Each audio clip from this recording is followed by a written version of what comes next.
Et si je te disais qu'il y a eu un joueur en NBA si doué avec le ballon que beaucoup pensaient qu'il n'était même pas humain? Des crossovers qui faisaient tomber ses adversaires sans même les toucher, jusqu'à des mouvements dignes d'un jeu vidéo. Kyrie Irving n'a pas seulement redéfini ce que signifie avoir le contrôle du ballon, il l'a carrément emmené à un autre niveau. Oui, tu as bien entendu, ce phénomène n'a pas seulement offert certains des moments les plus viraux de l'histoire du basket. Il a aussi été un élément clé dans l'une des remontadas les plus folles que la NBA ait jamais connues, le titre de champion en 2016. Mais comment Kyrie a-t-il développé cette capacité presque surnaturelle? Et pourquoi refuse-t-il de dribbler comme tout le monde? Pour le comprendre, il faut remonter à Melbourne, en Australie. C'est là que Drederick Irving et sa femme Elizabeth viennent d'accueillir dans leurs bras leur deuxième enfant, Kyrie.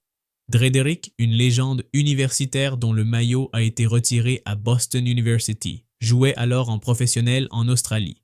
Mais sa carrière prit fin lorsque son fils n'avait que 2 ans. La famille retourna alors s'installer dans le New Jersey. C'est là que Kyrie est tombé amoureux du basket, une passion qui s'est renforcée grâce à son parrain, Rod Strickland, meneur NBA qui jouait alors pour les Portland Trail Blazers. Mais en 1996, alors que Kyrie n'avait que 4 ans, tout bascula. Son père rentra à la maison avec une nouvelle dévastatrice. Elizabeth était décédée. 1 an plus tard, il perdit aussi sa grand-mère. Le petit Irving fut anéanti. Pourtant, Drederick prit les choses en main. Il décida d'élever son fils avec discipline, caractère et basket. Kyrie devint un passionné du jeu. S'il n'était pas en train de s'entraîner avec son père sur le terrain, il regardait des matchs, étudiait les mouvements, absorbait chaque détail comme une éponge. Et il y avait autre chose. Kyrie était gaucher de naissance, mais on l'a forcé à devenir droitier. Cette combinaison imposée a donné naissance à un style de jeu imprévisible, ambidextre et presque impossible à défendre. Enfant, il fit une promesse. À l'intérieur de son placard, il écrivit avec détermination « Je vais jouer en NBA ». Son père ne laissa pas ce rêve rester une simple illusion. Chaque week-end, il l'emmenait à New York pour affronter les meilleurs jeunes joueurs du pays. Les défenses étaient étouffantes, la pression totale. Kyrie n'avait que 2 options, abandonner ou progresser. Il choisit la deuxième et ne regarda jamais en arrière. Même s'il parvint à s'adapter à l'intensité défensive des équipes de jeunes à New York, son parcours ne fut pas linéaire. En réalité, sa carrière s'interrompit complètement après sa première année de lycée. Une dispute avec son père à propos d'un changement d'école se termina par une décision radicale. Kyrie abandonna le basket. Le garçon qui avait promis d'atteindre la NBA raccrochait les baskets. Mais cette flamme ne s'éteignit pas longtemps. Lors de son avant-dernière année scolaire, il décida de se transférer à St. Patrick's, l'un des lycées les plus compétitifs du pays. Ce choix ne fut pas facile. Chaque jour, Kyrie devait prendre un bus pendant 2h30 rien que pour aller en cours. Mais lui, il savait exactement ce qu'il faisait. Dès qu'il enfila l'uniforme des Celtics de St. Patrick's, le pays entier commença à remarquer quelque chose de différent. Son nom se mit à circuler dans les cercles les plus influents du basket lycéen. Les bourses universitaires de Division 1, celles dont il avait toujours rêvé, commencèrent à affluer. Mais le succès attira aussi les obstacles. Lors de sa dernière année, après avoir remporté le championnat d'État en tant que junior, son école fut sanctionnée. On leur interdit de participer au tournoi de fin de saison. La raison? Techniquement discutable, mais beaucoup y virent une tentative de freiner l'ascension fulgurante de Kyrie. Pourtant, rien ne pouvait l'arrêter. Il éblouit lors du Jordan Brand Classic, où il fut nommé co-MVP aux côtés de Harrison Barnes. Il représenta les États-Unis et remporta l'or à la Coupe des Amériques U18. Tout semblait parfaitement aligné pour franchir l'étape suivante. Jouer pour Duke, sous la direction de l'un des entraîneurs les plus légendaires de tous les temps, Mike Krzyzewski. L'attente était immense. Dès les premiers matchs de sa saison en tant que freshman, il était prêt à affronter le meilleur meneur du pays, Kalin Lucas de Michigan State. Et alors que beaucoup s'attendaient à ce que Kyrie soit dépassé, lui avait d'autres projets. Mais le destin avait un nouvel obstacle en réserve. Quelques matchs plus tard, une blessure à l'orteil allait bouleverser le cours de sa saison. Ce problème le tiendrait éloigné des terrains pendant presque toute l'année universitaire. Au moment où débutait le tournoi le plus important du basket universitaire, le célèbre March Madness, Kyrie était à peine prêt à revenir. La performance de Duke dans le tournoi fut décevante. L'équipe fut éliminée après seulement 3 tours et beaucoup commencèrent à se demander si Kyrie était vraiment prêt pour le niveau supérieur. Les critiques ne tardèrent pas à s'abattre sur lui. On disait qu'il était surévalué, qu'avec sa taille de seulement 1,88 m et ses capacités athlétiques limitées, il ne pourrait jamais finir ses actions dans la raquette face aux géants. Certains allaient même jusqu'à dire que son style de dribble, si peu conventionnel, lui causerait plus de problèmes que d'avantages en NBA. Mais Kyrie, loin de s'effondrer, transforma ses critiques en carburant. Il redoubla de concentration, étudia ses idoles, apprit et attendit son heure. Cette heure arriva lorsque les Cleveland Cavaliers, tout juste abandonnés par LeBron James parti à Miami, le choisirent comme nouveau visage de la franchise. Les attentes étaient énormes. Remplacer le roi, ce n'était pas rien. Au début, il eut du mal à s'adapter au rythme, à la puissance et au niveau de la ligue. Mais petit à petit, Kyrie commença à montrer pourquoi il avait été le premier choix de la draft. Le 27 janvier, face à son équipe locale, les New Jersey Nets, il envoya un message clair. À chaque dribble, chaque changement de direction, chaque crossover, la différence sautait aux yeux. Son style n'était pas seulement spectaculaire, il était redoutablement efficace. Ce soir-là, il signa son tout premier match à plus de 30 points en NBA. Et il ne s'arrêta pas là. Lors du match suivant contre les Celtics, il se faufila entre deux défenseurs pour inscrire un lay-up impossible avec sa main gauche. Puis, face à Denver, il fut à nouveau décisif, offrant la victoire aux Cavs avec une prestation mémorable. Ses statistiques parlaient d'elles-mêmes. 18,5 points, 5,4 passes décisives et près de 40% de réussite à 3 points. Résultat, nommé Rookie de l'année. Ce départ tonitruant lui valut une place au sein du Team USA Select, l'équipe qui s'entraîne avec la sélection olympique pour l'aider à préparer les Jeux de Londres 2012. Mais même s'il était enthousiaste à l'idée de montrer son talent, quelque chose comptait encore plus pour lui, son admiration pour Kobe Bryant. Lors de sa première véritable confrontation avec la légende des Lakers, Kyrie ne cherchait pas seulement à rivaliser, il voulait apprendre, se rapprocher de quelqu'un qui, plus qu'un simple idole, allait rapidement devenir un mentor. Sur le plan individuel, Kyrie ne cessait de progresser. Il porta sa moyenne à 22,5 points par match, fut sélectionné au All-Star Game, inscrivit un nouveau tir décisif contre Toronto et réalisa l'une des actions les plus virales de l'événement des rookies, laissant Brandon Knight sans âme après une feinte dévastatrice. Mais pendant qu'il brillait, l'équipe, elle, sombrait. Les Cavaliers terminèrent cette saison avec un triste bilan de 24 victoires pour 58 défaites. À cela s'ajoutaient les blessures d'Irving et les rumeurs d'une relation tendue avec Dion Waiters, son coéquipier drafté en 2013. La presse ne tarda pas à s'en prendre à lui. On le traitait de diva. On disait qu'il était incapable de mener une équipe, que Cleveland ne gagnerait jamais avec Kyrie comme figure principale. Des critiques qui commencèrent à l'atteindre, pas seulement en tant que joueur, mais aussi en tant qu'homme. Cependant, au milieu du chaos, l'équipe prit une décision qui allait changer sa vie à jamais. Mike Brown, qui avait déjà dirigé les Cavs quelques années plus tôt, fit son retour sur le banc. Et avec lui arriva Phil Handy, un entraîneur spécialisé dans le développement des compétences, célèbre pour avoir travaillé avec Kobe Bryant chez les Lakers. Handy remarqua quelque chose de préoccupant chez Kyrie. Oui, il s'entraînait dur, mais il ne s'entraînait pas avec un objectif précis. Il ne perfectionnait pas sa technique, il se contentait de jouer. Et lorsque Handy tenta de lui parler, il fut ignoré. Alors, il passa un coup de fil à quelqu'un dont il savait qu'il réussirait à briser cette barrière. Kobe Bryant, 5 fois champion, légende absolue, un joueur qui avait tout vécu. De son arrivée en NBA directement depuis le lycée, à la direction d'une équipe championne, en passant par ses affrontements avec Shaq pour le contrôle du vestiaire, ses échecs, ses leçons et ses victoires retrouvées. Et c'est sous cette guidance, celle de son idole, que Kyrie fit un bond en avant spectaculaire. Il remporta le titre de MVP du All-Star Game, signa 3 matchs à plus de 40 points. Et pour la première fois, il commença à transformer son talent en véritable victoire pour Cleveland. Mais les fantômes rôdaient encore. Car, même s'il brillait, l'équipe n'avait remporté que 33 matchs. Et le doute persistait. Kyrie Irving était-il vraiment un leader, ou bien son style individualiste basé sur le dribble n'était-il qu'un spectacle, sans réelle stratégie gagnante? Les critiques, comme toujours, ne tardèrent pas à pleuvoir. Beaucoup pensaient que Kyrie échouerait dans les moments décisifs. Mais les dirigeants des Cavaliers ne partageaient pas cet avis. Au contraire, ils misèrent gros sur lui. Ils lui offrirent un contrat de 5 ans supplémentaires. Ce contrat envoyait un message clair. Ils croyaient qu'Irving les mènerait au tout premier titre de leur histoire. Et puis, tout changea. LeBron James rentra à la maison. L'idole drafté en 2003 revenait à Cleveland avec une mission, tenir une promesse non accomplie. De plus, avec leur 3e premier choix de draft en seulement 4 ans, oui, ça ressemble à de la triche, les Cavs effectuèrent un échange décisif. Ils firent venir Kevin Love depuis Minnesota. Un nouveau Big Three venait de naître. Avec le poids de l'histoire sur les épaules, les Cavaliers entamèrent la saison.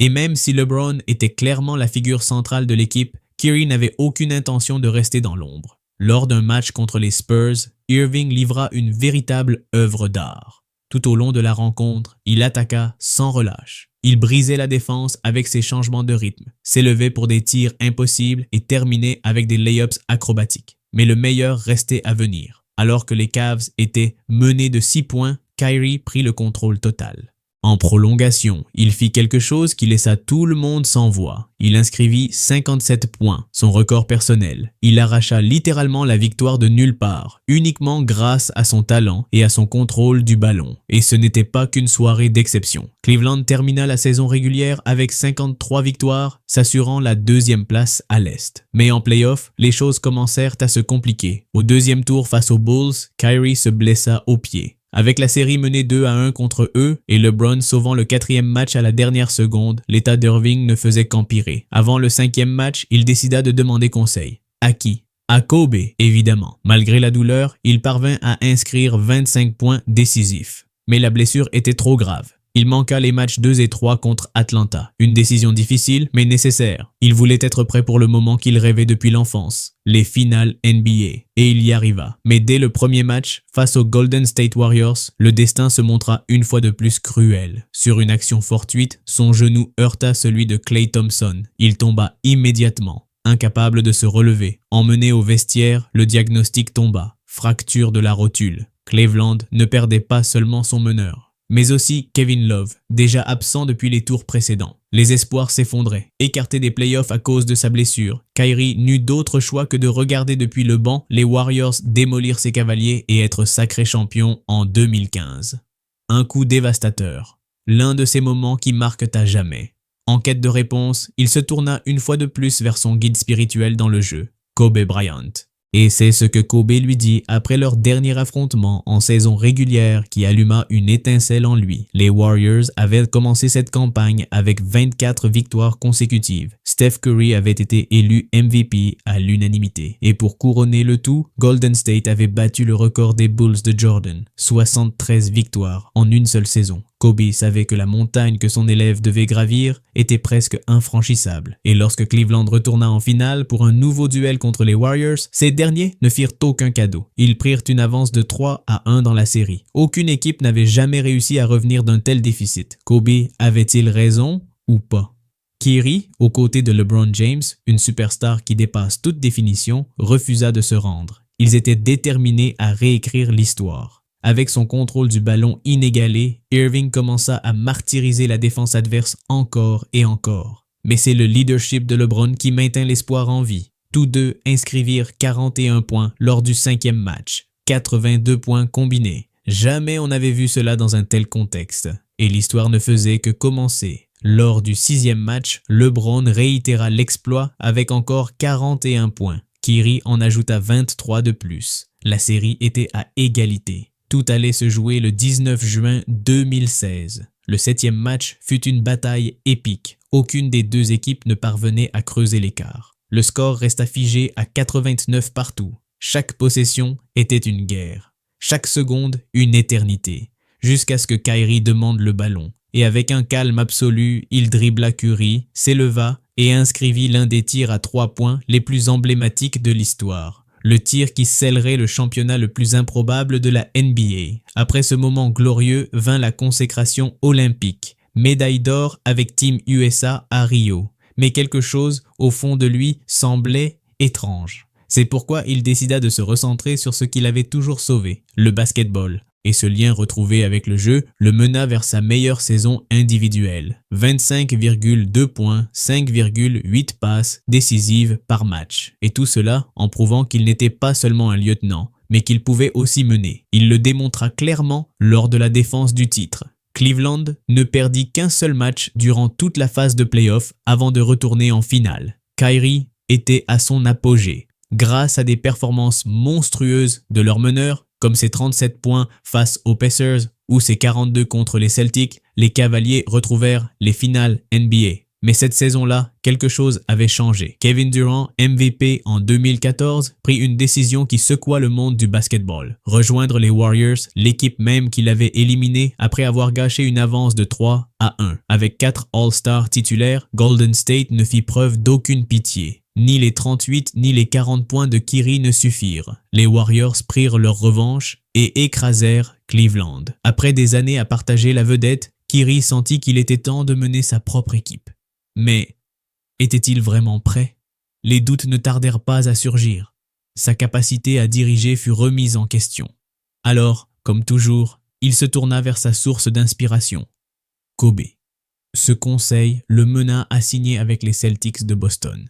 Avec un mélange parfait de jeunesse et d'expérience, l'équipe historique de Boston se mit à briller. Ils enchaînèrent une série de 16 victoires consécutives et Kyrie signa 18 matchs à plus de 30 points. Son maniement du ballon faisait trembler les défenses, mais le passé le rattrapa. À la fin de la saison, il dut subir une seconde opération au même genou qu'il avait déjà tenu à l'écart en 2015. Il manqua les playoffs, tout comme Gordon Hayward, l'autre grande recrue de l'équipe. Malgré cela, les jeunes Celtics ne furent qu'à un match d'atteindre les finales. L'espoir était bien vivant. Kyrie se sentait en confiance. Il était tellement sûr de son avenir à Boston qu'il fit une déclaration publique promettant de rester. Tout semblait parfaitement aligné, mais à peine 2 semaines plus tard, tout s'effondra. L'équipe commença à s'effondrer. Les attentes n'étaient pas atteintes. Des tensions internes surgirent. Les problèmes éclatèrent au grand jour. Et lorsque Boston fut éliminé en deuxième ronde, complètement dépassé, Kyrie devint la cible de toutes les critiques. On le rendit responsable de tout. Puis, lors de la free agency, il prit une décision qui allait encore plus le démarquer du reste de la ligue. Il quitta Boston. Pour son tout premier match avec les Brooklyn Nets, Kyrie réalisa une performance historique, 50 points contre les Minnesota Timberwolves.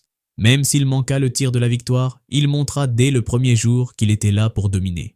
Petit fait amusant, inutile, mais marrant. Son père, Drederick, jouait à l'université avec le père de Jeff Teague, qui, pour une raison obscure, semble toujours apparaître dans les moments clés de la NBA. Avec un Kyrie étincelant et Kevin Durant en renfort, même s'il était encore blessé après sa rupture du tendon d'Achille en finale 2019, les Nets semblaient destinés à jouer le titre pendant de longues années. Mais tout bascula le 26 janvier 2020. Ce jour-là, le monde de Kyrie s'effondra avec l'annonce de la mort de son héros, son mentor, Kobe Bryant. Malgré la douleur, Brooklyn continua à construire quelque chose de spécial. Lors de la saison 2020-2021, les Nets réunirent 3 superstars. Kyrie, Durant et James Harden, un Big Three qui paraissait inarrêtable. Irving retrouva sa meilleure forme. Ils terminèrent la saison régulière à la 2e place de l'Est et affrontèrent les Boston Celtics au premier tour. Son ancienne équipe.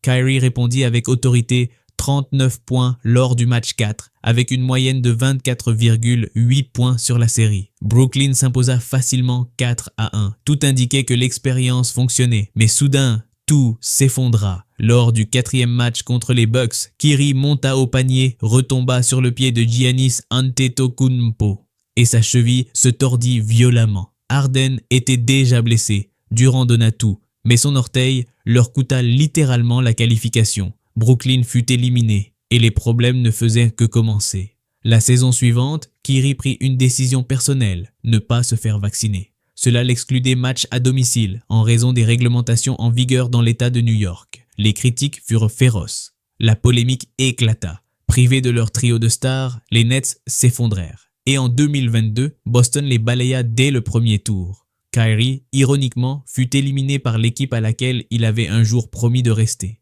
Mais durant l'été, sa situation s'aggrava encore davantage. Une publication sur les réseaux sociaux lui valut une suspension de 5 matchs par la NBA. Nike rompit son contrat. Sa ligne de chaussures, pourtant l'une des plus populaires, fut annulée. Il tenta de faire un don d'un $250,000 à l'Anti-Defamation League, mais celui-ci fut refusé. Pourtant, sur le terrain, Kyrie restait redoutable. À 30 ans, il affichait une moyenne de 27,2 points, 5,3 passes décisives, 40% à 3 points, 50% au tir et 87% au lancer franc.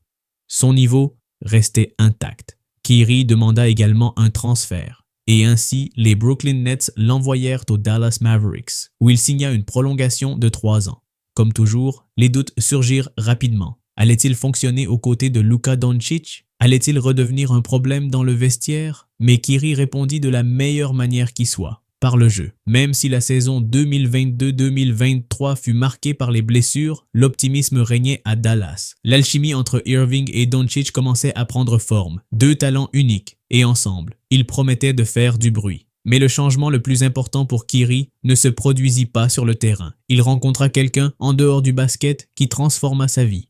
Dès la saison 2023-2024, les Mavericks, malgré des prédictions mitigées, commencèrent à prouver qu'ils étaient de véritables prétendants au titre. Le transfert pour Dereck Lively 2 lors de la draft, ainsi que les arrivées de PJ Washington et Daniel Gafford, renforcèrent considérablement l'équipe. Et avec un Kyrie en mode inarrêtable, son maniement du ballon redevenait le sujet de toutes les conversations. Ceux qui l'avaient un jour critiqué s'inclinaient désormais devant sa grandeur. Dallas termina la saison régulière à la 5e place de l'Ouest, mais aborda les playoffs en feu.